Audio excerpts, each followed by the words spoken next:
توترات ما نقولش مصطنعة، ولكن جاية من ناس أو من جهات، هذه ما يسمى مجموعات الغلو، العنف خاصة، مجموعات العنف الإجرامي المنظم، والمجموعات العنف السياسي نقول لك، اللي هو التحريض واضح ومشاركة في هذا العنف. هذا اللي يخلي الآن ووضع المؤسسة الأمنية. ما تنساش المؤسسة الأمنية أتت عليها الثورة وكانت أداة بن علي، ولكن الآن تتعافى وحتى واحد ما يرحمها الآن. إذا فعلت شيء يقول لك كيفاش تعمل، وإذا بقيت يقول اليوم عليها.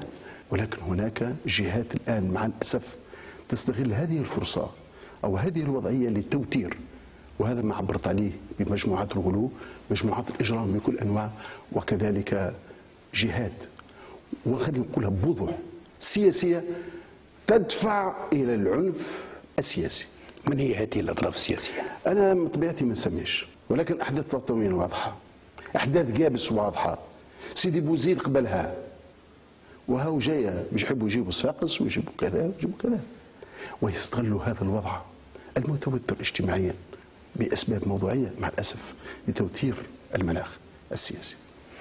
في الأيام الماضية أريد أن أصف لك وضع حي دوار هيشر، وهو يقع في الضاحية الغربية من العاصمة. هناك مجموعات تسير دوريات لفرض دور الشرطة الأخلاقية. نعم. ورجال الأمن للأسباب التي تفضلت بشرحها مضطرون للبقاء في مخفر الحرس الوطني أو الأمن للدفاع عنه، لأن ليس له لا من الإمكانيات لا القانونية لا الأدوات القانونية ولا المادية للقيام بدور. فتقريبا هذا الوضع في دوار هيشر موجود أيضا في أحياء أخرى أكيد كبيرة جدا تعد بمئات الآلاف.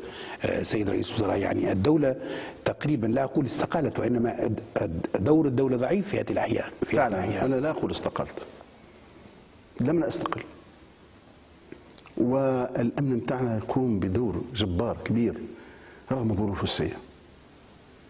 هذا ما يصير في دوار هيشر، هذا يخيف المجتمع، يخيفنا، يخيف المجتمع. هذه مقدمة لإمارة ما يسمى إمارة إسلامية، ذكرنا بالعراق وذكرنا بأفغانستان بكل وضوح،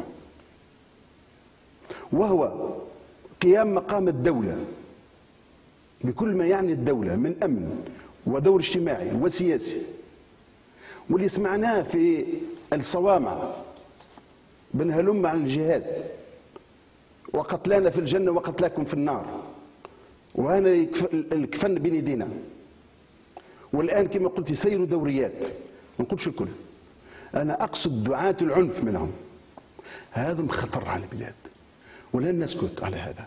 ولكن شوف الآن من شيرة الأخرى نقد لدور الأمن وقت اللي دافع على روحه، إذا في تجاوزات تعالج بالقانون، أما نطعن الأمن من خلف أيضا نحن الطبقة السياسية والطبقة الإعلامية.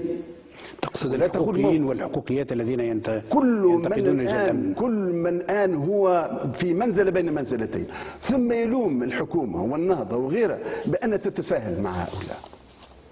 إذا ما نعرف شو نحبه الآن، نحن نرفض هذا العنف، هذا تهديد النمط المجتمعي والاجتماعي في تونس.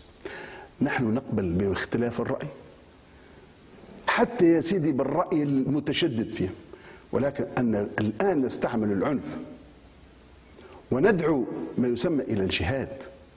ولكن نحب نشير أيضا مش هذه هي الظاهرة الواحدة، هذا من الآن يجتمعوا في حي هيشر هؤلاء والجريمة المنظمة من الخمور، بيع الخمور والمخدرات، وهؤلاء مستعملون الآن من أطراف أخرى. هذه هي معقدة القضية. هذا شفناه في جابس وباش نشوفوه في دوروريش ونشوفوه في هذا هو الخطر الآن على تونس، وهو التوظيف هذه المجموعات العنيفة توظيفا سياسيا ودفعهم إلى توتير الجو في البلاد.